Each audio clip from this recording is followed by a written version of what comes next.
प्रस्तुत है शरद चंद्र चट्टोपाध्याय के द्वारा लिखी हुई कहानी लेन देन का 5वां भाग। षोडशी का चित्त दूसरी तरफ था। मंदिर का नाम सुनकर वह चौंक उठी, परंतु उसके लिए न सही दिन निकलने से पहले एकांत में नहा आना ही अच्छा समझकर वह झटपट पिछले दरवाजे से पोखरे पर चली गई। गांव का कोई भी व्यक्ति प्रायः इस तालाब पर नहाने नहीं आता था, इसलिए वहां किसी से उसकी भेंट नहीं हुई।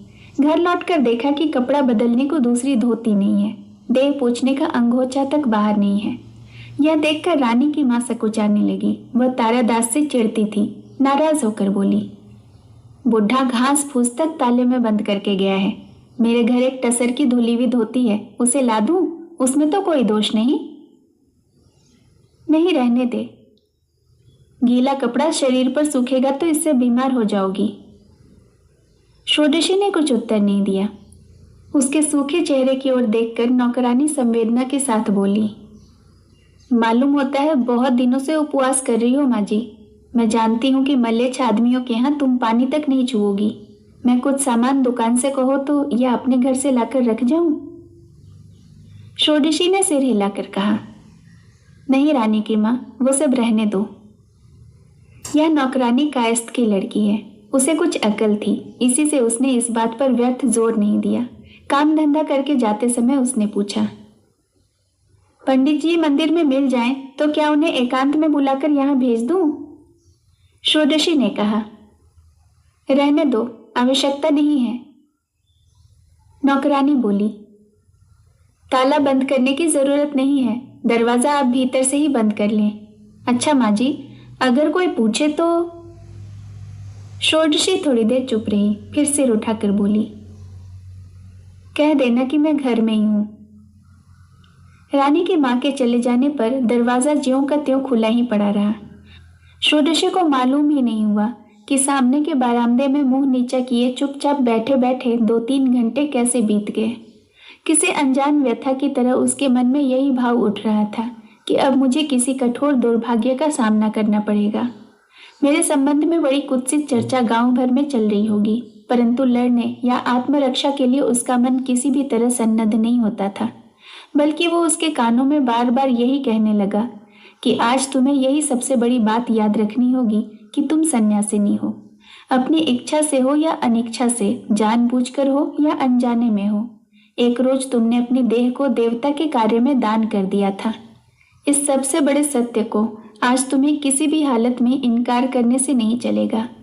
तुम्हें दांव में रखकर जो लोग मिथ्या का जुआ खेल रहे हैं, उन्हें मार काट कर मरने दो। इस बार तुम मुक्ति लेकर अपनी रक्षा करो। इसी समय मंदिर के वृद्ध पुजारी दरवाजे से होकर आंगन में आ खड़े हुए। उन्होंने कहा, माँ, वे लोग तुम्हें बुला रहे हैं, चलिए। कहकर षोडशी उठ खड़ी हुई। उसने प्रश्न तक नहीं किया कि किस लिए, कहाँ या कौन लोग बुला रहे हैं, मानो वो इसी की प्रतीक्षा कर रही थी। उसकी आने वाली विपत्ति के संबंध में पुजारी को कुछ इशारा करने की इच्छा थी, परंतु भैरवी के मुंह की ओर देखकर उसके मुंह से कुछ भी शब्द नहीं निकला। आज मंदिर के आंगन का फाटक खुला है। घुसते ही उसने देखा कि उस तरफ की दीवार के पास काले रंग के 2 बकरे बंधे हुए हैं। दालान में पूजा के सामान का ढेर लगा है। वहां ढलती उम्र की 5-6 स्त्रियां बातचीत के साथ साथ ही कार्य करने में बड़ी तेजी दिखा रही हैं, परंतु सबसे ज्यादा शोरगुल मचा हुआ है आंगन के भीतर। वहां राय बाबू का सुंदर कोमल गलीचा बिछा हुआ है और उन्हीं को बीच में करके गांव के मुखिया लोग अपनी अपनी मर्यादा के अनुसार बैठकर संभवतः षोडशी के संबंध में विचार कर रहे हैं। मालूम नहीं अब तक कौन सुन रहा था, परंतु जिसको सुनना है और जो सबसे अधिक आवश्यक है, उसके पास आकर खड़े होते ही सैकड़ों कंठों की विकृता एकाएक बंद हो गई। थोड़ी देर तक किसी तरफ से कोई प्रसंग नहीं उठा। सभी आदमी उसके परिचित थे और स्त्रियां जो हाथ का काम छोड़कर एक एक करके खंभों की ओट में आ खड़ी हुई थी, वे भी उसकी अपरिचित नहीं थीं। केवल जो युवती सबसे पीछे मंदिर से धीरे धीरे आकर उसके सामने वाले खंभे के आश्रय में चुपचाप खड़ी हो गई और उसकी ओर एक टक ताकने लगी, उसके अनजान होने पर भी षोडशी को मालूम हुआ कि वही हेमवती है। यह स्त्री अपने ससुराल से बहुत दिनों तक मैके नहीं आ सकी थी, इसलिए यहाँ इसके संबंध में तरह तरह की अफवाहें उड़ रही थीं। वह अखाद्य खाना खाती है, घाघरा और जूता मोजा पहनती है, सड़कों पर पुरुषों के हाथ पकड़कर चलती है। वो एकदम क्रिश्चियन मेम बन गई है। ऐसी ही बहुत सारी अफवाहें। आज षोडशी को उन अफवाहों में से एक भी सत्य नहीं दिखाई दी। उसके देह पर एक कीमती बनारसी साड़ी और दो एक कीमती जेवरों के सिवाय जूता मोजा घाघरा कुछ भी न था, बल्कि उसके माथे पर सिंदूर और पैरों में महावर इतना अधिक लगाया गया था कि किसी तरह नहीं मालूम होता था कि यह वेश वह सिर्फ आज के लिए बनाकर लाई है। वह सुंदर है सही, परंतु असाधारण नहीं है। रंग बहुत साफ नहीं, लेकिन बड़े घर की स्त्रियां जैसे घिस मांझकर देह के रंग को कुछ साफ कर लेती हैं, वैसे ही इसका भी उससे अधिक नहीं है।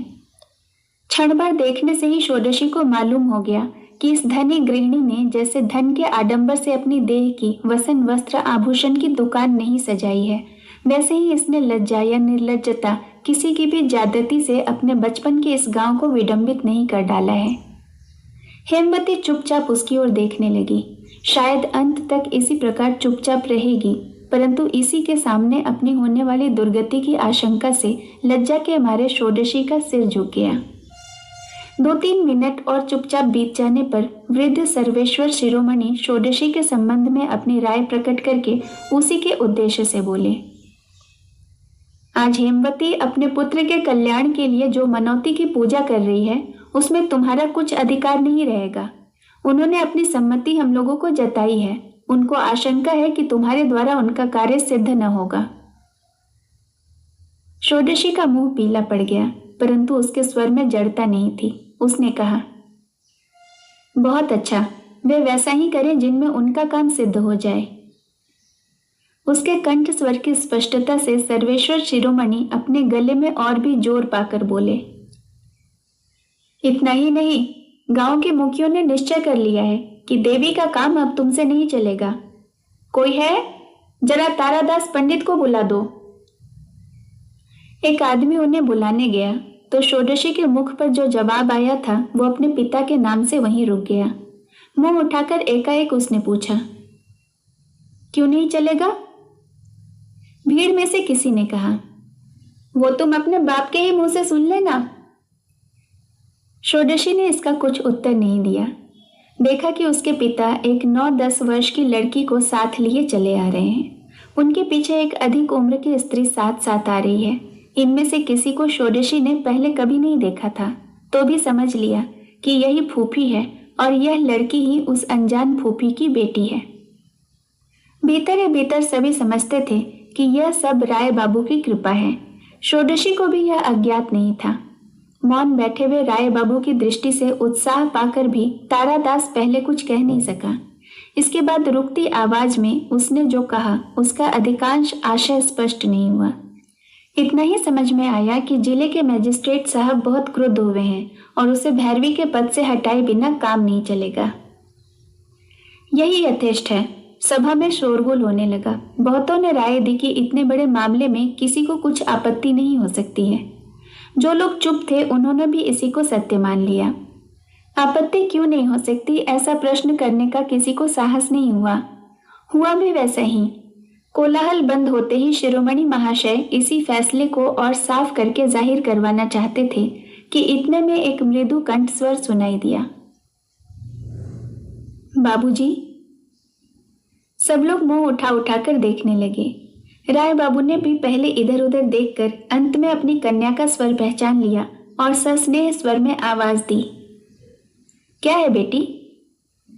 हेम ने जरा मुंह आगे करके पूछा। अच्छा बाबूजी, यह कैसे मालूम हुआ कि साहब नाराज हैं?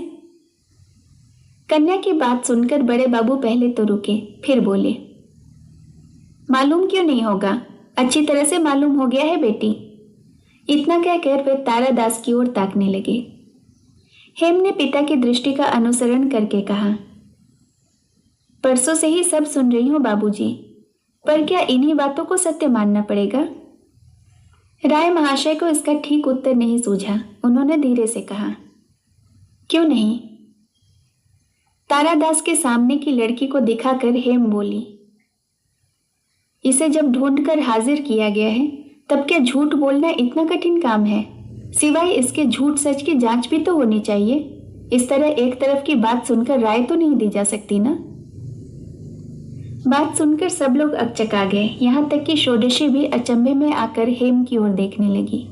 सर्वेश्वर शिरोमणि ने इसका उत्तर दिया। वे हंसकर बोले, बेटी वकील की घरनी है ना, इसीलिए जिरह करना शुरू कर दिया है। अच्छा, मैं देता हूं इसका उत्तर। वे हेम की ओर देखते हुए बोले, यह एक देवता का पीठ स्थान है, यह तो मानती हो ना? हेम ने सिर हिलाकर कहा, मानती हूं। यदि ऐसा ही है तो क्या तारादास ब्राह्मण होकर इस देव मंदिर में झूठ बोलते हैं पगली? यह कहकर शिरोमणि ठठाकर हंसने लगे। उनकी हंसी की लहर कुछ कम होने पर हेम ने कहा, आप भी तो वैसे ही ब्राह्मण हैं ताऊ जी, आपने भी तो इस देव मंदिर में खड़े होकर मिथ्या की वृष्टि कर दी है। मैंने कहा कि इनसे पूजा कराने से मेरा कार्य सिद्ध नहीं होगा, इसमें रत्ती भर भी तो सत्य नहीं है। शिरोमणि के होश उड़ गए। राय महाशय भीतर ही भीतर जल भुनकर रूखे स्वर में बोले, हेम, किसने तुमसे कहा है कि यह सच नहीं है? हेम ने तनिक हंसकर कहा, मैं कहती हूँ बाबूजी, यह सच नहीं है, क्योंकि मैंने ऐसी बात न तो मुंह से निकाली है और न ही मन में सोची है। मैं उन्हीं से पूजा कराऊंगी, इससे मेरे लड़के का मंगल हो चाहे अमंगल हो। फिर वह षोडशी की ओर देखकर बोली, आपने शायद मुझे नहीं पहचाना, परंतु मुझे आपकी याद वैसी ही है। चलिए मंदिर में, मुहूर्त टला जा रहा है। अब वह कदम आगे बढ़ाती हुई शायद उसी ओर जा रही थी, परंतु अपनी लड़की द्वारा किए गए अपमान के अत्यंत कठोर आघात के कारण पिता से धीरज धरते नहीं बना। वे एकाएक खड़े होकर तीव्र स्वर में बोले, कभी नहीं, मैं जीते जी उसे मंदिर में घुसने न दूंगा। तारादास, कहो तो उसकी माँ की कहानी, जरा सुन तो ले सब लोग। सोचा था उस बात को उठाने की जरूरत न होगी, सहज में ही काम हो जाएगा। शिरोमणि उसी दम खड़े होकर बोले, नहीं, तारादास को रहने दीजिए, उसकी बात पर शायद आपकी लड़की को विश्वास नहीं होगा। राय महाशय वही स्वयं कहे, चंडी की ओर मुंह करके वह अपनी माँ की कहानी कह जाए। क्या राय है आपकी चौधरी साहब? तुम क्या कहते हो जोगेन भट्टाचार्य? क्यों, वही खुद कहे ना। गांव के इन दोनों दिक्पालों के इस निर्मम अभियोग से सब लोग सन्नाटे में आ गए। षोडशी के पीले होंठ कुछ कहने की चेष्टा में बार बार कांपने लगे।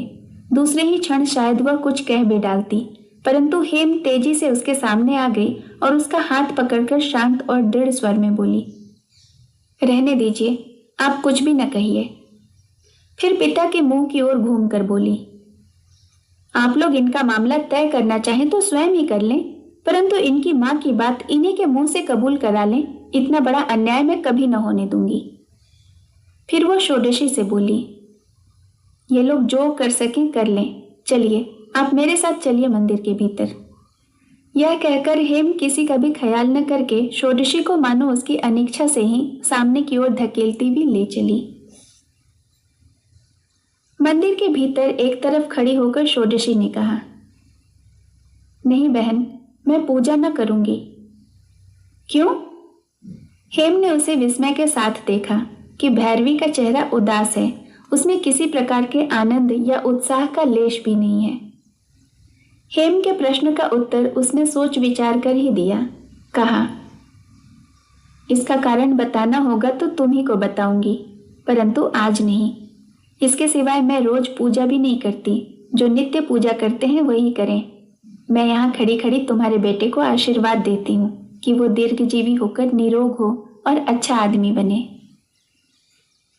अपने संतान के प्रति भैरवी के इस हार्दिक आशीर्वाद से भी माँ के चित्त से असंतोष नहीं हटा। वह मुंह ताकती हुई बड़ी नरमी से बोली, परंतु आज के दिन की बात अलग है। अगर आज अपने हाथ से पूजा आप नहीं करेंगी तो मुझे उन लोगों के सामने नीचा देखना पड़ेगा। यह कहकर हेम खुले द्वार से बाहर की चंचल जनता को देखने चली गई। षोडशी ने भी उसी की दृष्टि का अनुसरण कर बाहर नजर दौड़ाई। देखा कि सब लोग एकटक इधर ही देख रहे हैं। उनके चेहरों पर तीव्र कलह का चिन्ह स्पष्ट दिखाई दे रहा है, मानो अधीर सैन्य दल अपने सेनापति की आज्ञा न पाकर बड़ी कठिनाई से युद्ध के वेग को रोक कर खड़ा है, परंतु राय महाशय ने कोई आज्ञा नहीं दी। वे बड़े होशियार आदमी हैं। वे उसी दम समझ गए कि इस हालत में धनी बेटी जमाई से विरोध नहीं किया जा सकता। क्षण भर में ही उनकी लाल आंखें नीची हो गई। किसी से बिना कुछ कहे सुने वे धीरे धीरे मंदिर के आंगन से उठ गए। 2-4 अनुगत आदमियों के सिवाय कोई भी उनके साथ नहीं गया। वृद्ध शिरोमणि भी बैठे रहे और अन्य लोग यह देखने के लिए प्रतीक्षा करने लगे कि इस मामले की समाप्ति कहाँ और कैसे होती है। हेम ने विनती के साथ कहा, माता भैरवी के आशीर्वाद को हम माता पुत्र दोनों सिर आंखों पर लेते हैं, परंतु उस आशीर्वाद को मैं आपसे ही पक्का करा लेना चाहती हूँ। बहुत अच्छा, मैं बाट जोहूंगी। आज पूजा बंद कराए देती हूँ। जिस दिन आपकी आज्ञा होगी उसी दिन फिर ऐसी ही तैयारी कर ली जाएगी। षोडशी ने सिर हिलाकर कहा, बहन, यह बात मैं तुम्हें नहीं बता सकती कि ऐसा मौका फिर आएगा भी या नहीं। हेम ने विस्मय के साथ पूछा, तो क्या अब आप चंडी माता की भैरवी नहीं रहेंगी? षोडशी ने कहा, आज भी तो यही बात है। तब? कहकर हेम ने देखा कि शिरोमणि महाशय द्वार की चौखट पकड़े खड़े हैं। आंख मिलते ही उन्होंने दंभ के साथ आगे बढ़कर कहा, तुम्हारे पिता और मैं दोनों यही बात तो अब तक गला फाड़ फाड़ कर कह रहे थे। बहुत अच्छा, हम विलंब की परवाह न करेंगे।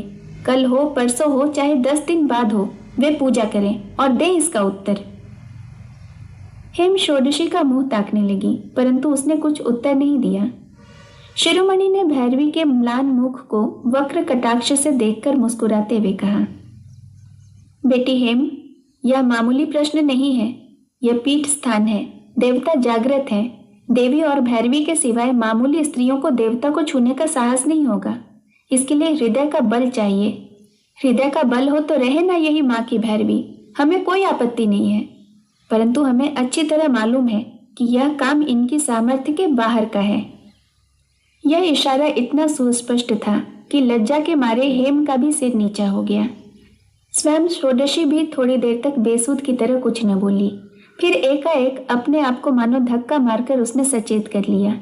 शिरोमणि को तो उसने कुछ उत्तर नहीं दिया, परंतु वृद्ध पुजारी को उसने आज्ञा देते हुए कहा, पुजारी जी, आप आगा पीछा क्यों करते हैं? मैं आज्ञा देती हूँ कि आप रीति के अनुसार देवी की पूजा समाप्त कर अपना हिस्सा ले लीजिए। बाकी हिस्सा भंडार में बंद करके चाबी मेरे पास दे दीजिएगा। फिर उसने हेम की ओर देखकर कहा, बहुत तैयारी की गई है, इसे बर्बाद करना ठीक नहीं है बहन। मैं आशीर्वाद दिए जाती हूँ, इसी से तुम्हारे पुत्र का सब तरह का भला होगा। मैंने अब तक पाठ पूजा नहीं किया है। मैं जाती हूँ, फुर्सत मिलेगी तो फिर आऊँगी। यह कहते हुए वह बिना वाद प्रतिवाद किए वहां से चली गई। कुछ देर के लिए किसी के मुंह से कोई बात नहीं निकली, परंतु दूसरे ही क्षण अपमान और अवज्ञा से बूढ़े शिरोमणि अंकुशाहत पशु की तरह पागल हो उठे। उनका वह संचित मर्यादा ज्ञान और नकली गांभीर्य कहीं बह गया। अनुपस्थित षोडशी के प्रति एक अभद्र इंगित करके वे चिल्ला उठे, अब की बार मंदिर में घुसेगी तो गर्दनियां देकर निकाल दूंगा। कहीं की भ्रष्ट औरत सोचती है कि गांव में आदमी नहीं है। याद रख, अभी जनार्दन राय जीवित है, अभी तक सर्वेश्वर शिरोमणि मरा नहीं है।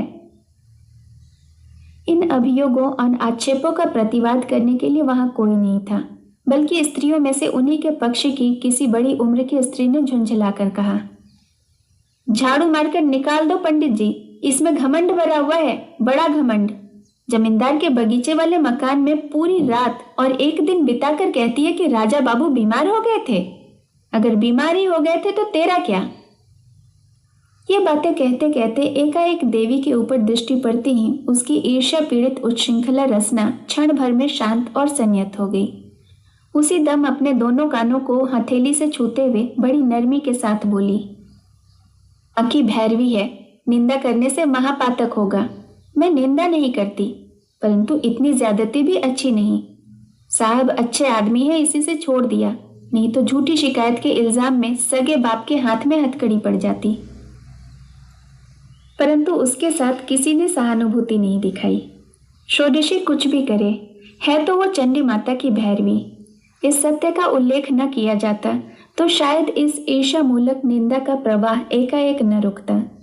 परंतु शिरोमणि का क्रोध शांत नहीं हुआ। वे फिर भी कुछ कहना चाहते थे किंतु हेमवती ने धीरे धीरे अपना उतरा हुआ चेहरा उठाकर कहा, शिरोमणि ताऊ, वे बातें अब रहने दीजिए, कोई जल्दी नहीं है। अब मेरे बेटे की मन्नत पूजा तो हो जाए। हाँ हाँ, होने दो, कहते हुए शिरोमणि अपने क्रोध और चिढ़ को कुछ समय के लिए दबाकर चले गए और हेम एक तरफ निर्जीव की तरह चुपचाप बैठ गई। इन अप्रिय और लज्जाजनक बातों की चर्चा हेम ने बंद कर दी और साथ ही पुजारी ने भी आडंबर के साथ पूजा शुरू कर दी। परंतु हेम के चित्त में चैन नहीं था। अपने पिता और अन्य आदमियों के इस तरह के बर्ताव से और सबसे अधिक इन बूढ़े ब्राह्मण की नीचता से उसे घृणा हुई। इसी प्रकार षोडशी के इस तरह के अनोखे आचरण से भी उसका चित्त ग्लानि और संशय से भर गया। पुजारी का काम बेरोक टोक कल की तरह चलने लगा। देवता की पूजा, बलि, होम आदि जो कुछ करना था सभी धीरे धीरे समाप्त हो गया। उसके पुत्र के कल्याण के शुभ कर्म में कुछ भी विघ्न नहीं हुआ, परंतु षोडशी लौट कर नहीं आई। नौकरानी की गोद में लड़के को देखकर जब हेम घर लौटी तब दोपहरी ढल गई थी। उसने आकर देखा कि उसके पिता शिरोमणि ने अब तक बैठकर समय व्यर्थ नहीं गवाया है। बाहर की बैठक में बड़ा भारी शोरगुल मचा हुआ है। शोरगुल की प्रबलता से मालूम हुआ कि एक ही साथ अनेक वक्ता अपना अपना मंतव्य प्रकट करने का प्रयास कर रहे हैं। उसकी इच्छा किसी तरह छिपकर घर में घुसने की थी, परंतु वह पिता की दृष्टि से बच नहीं सकी। उन्होंने हाथ हिलाकर पुकारा, हेमवती, जरा इधर तो आ बेटी। क्लांत देह और मलिन मुख लिए धीरे धीरे सामने जाकर उसने देखा कि वहां एक ही मनुष्य चुपचाप बैठे हुए हैं जिन्हें श्रोता कहा जा सकता है। वे हैं उसके पति मिस्टर एन बसु बैरिस्टर। वही सबकी वक्रता के लक्ष्य हैं। दिन के 1:30 बजे की ट्रेन से उनके आने की बात थी, परंतु निश्चय कुछ भी नहीं था। स्वामी को सामने देखकर हेम ने सिर का घूंघट जरा सा और खींच लिया। वह दरवाजे की ओट में खड़ी हो गई। उसके पिता ने सस्नेह आक्षेप के स्वर में कहा, उस समय तो तुम बिना जाने बुझे हमारी बातों से नाराज हो गई थी बेटी, परंतु अब तो अपने ही कानों से सुन लिया ना। भेद समझने में अब तुम्हें कुछ बाकी तो नहीं रह गया। अब तुम ही कहो, ऐसी औरत को क्या देवता के स्थान पर रखा जा सकता है? ये खेल नहीं है बेटी। हेम ने धीरे से जवाब दिया, आप लोग जो अच्छा समझे करें। उसके पिता ने हंसकर कहा, करूंगा क्यों नहीं बेटी, करना ही तो हम लोग चाहते थे। अब अच्छा हुआ कि निर्मल आ गए हैं, अगर कोई मुकदमा लड़ना भी पड़ा तो मदद मिलेगी। उनके मन में शायद उस समय दूसरी तरफ जमींदार की मदद की आशंका हुई, परंतु शिरोमणि ने एकाएक गर्म होकर चिल्लाकर कहा, गर्दनियां देकर निकाल दूंगा, इसमें नालिश की क्या जरूरत है? आपके दामाद जब स्वयं उपस्थित हैं तब वही विचार करें। वही हमारे जज, वही हमारे मैजिस्ट्रेट हैं। हम दूसरे जज मैजिस्ट्रेट को नहीं मानते। तुम क्या कहते हो जोगेन बाबू? तुम्हारी क्या राय है मित्र भैया? अब वे कई आदमियों की ओर दृष्टि डालकर एकाएक खुद ही हंस पड़े। यहाँ जोगेन बाबू या मित्र भैया की संपत्ति लेने का तात्पर्य ठीक से समझ में नहीं आया, परंतु इतना अवश्य मालूम हुआ कि धनी दानशील जमाता विचार करे या न करे, भविष्य में उनके अनुग्रह को प्राप्त करने का रास्ता उन्होंने अपने लिए बहुत सुगम कर लिया है। ये दामाद बाबू पोशाक पहनावे से नक से शिख तक पूरे अंग्रेज थे। उन्होंने हंसकर जो जवाब दिया वह भी पूरे अंग्रेजी ढंग से कहा, इन महंत महंताइनों का रहस्य सभी जानते हैं। ये जैसे असाधु हैं वैसे ही चरित्रहीन भी। दुनिया में इनके लिए अकरणीय काम कुछ भी नहीं है। किसी कारण से भी इन्हें क्षमा नहीं करना चाहिए, परंतु पहले यह जान लेना आवश्यक है कि आपकी इस भैरवी ने ऐसा कुछ अपराध किया भी है या नहीं। निर्मल बाबू, जानने का इसमें कुछ बाकी ही नहीं है। कहो बेटी, अब तक क्या तुम्हें कुछ संदेह है? इसके सिवाय उसकी माँ, यही तो बड़ी भारी बात है। यह कहकर शिरोमणि ने हेम की ओर जरा कटाक्ष किया। हेम नीचे की ओर मुंह झुकाए चुपचाप खड़ी रही। उसके सल्लज मौन भाव से सबको यही मालूम हुआ कि वह भैरवी के विरुद्ध अभियोग करने में सकुचा रही है और उसके पक्ष में भी कहने को उसके पास कुछ नहीं है। कन्या को पुकारकर जनार्दन राय ने कहा, दिन भर के उपवास से तुम्हारा चेहरा सूख गया है बेटी। जाओ, तुम भीतर जाओ। भैरवी को बुलाने आदमी भेजा गया है, उसके आने पर तुम्हें खबर दूंगा। हेम चली जा रही थी। इतने में जो आदमी बुलाने गया था उसने आकर जो कुछ कहा उसका सारांश यह है कि भैरवी ने अपने आसामी दिगंबर और विपिन से ताले तुड़वाकर सब कमरों पर दखल कर लिया है। यही नहीं, राय महाशय के हुक्म की परवाह न करके वह यहाँ आने को राजी भी नहीं हुई। अंत में फकीर साहब के अनुरोध से राजी हुई है। शायद 10-15 मिनट के अंदर आ जाए। शायद आ जाए। इतना घमंड, मानो जलती आग में घी की आहुति पड़ी। एक मामूली स्त्री के इस प्रकार के प्रचंड दुस्साहस और स्पर्धा से वहां पर उपस्थित भले मानुष्य के मुख से जिन शब्दों और वाक्यों का प्रवाह निकलने लगा, उसका पूरा हाल न बताकर एक बात बता देना आवश्यक है। इस भ्रष्टा स्त्री को इसी दम गांव से बाहर निकाल करने की ही नहीं, बल्कि इसे ताले तोड़ने और अनाधिकार प्रवेश करने के लिए पुलिस से गिरफ्तार करवा देने की भी आवश्यकता सब लोगों ने प्रकट की। एक जमाई बाबू ही इसमें शामिल नहीं हुए। शायद वे अपने साहिबी ठाट और बैरिस्टर की मर्यादा की रक्षा के लिए ही चुपचाप बैठे रहे। शेष कहानी अगले भाग में। कहानी सुनने के लिए आपका बहुत बहुत धन्यवाद।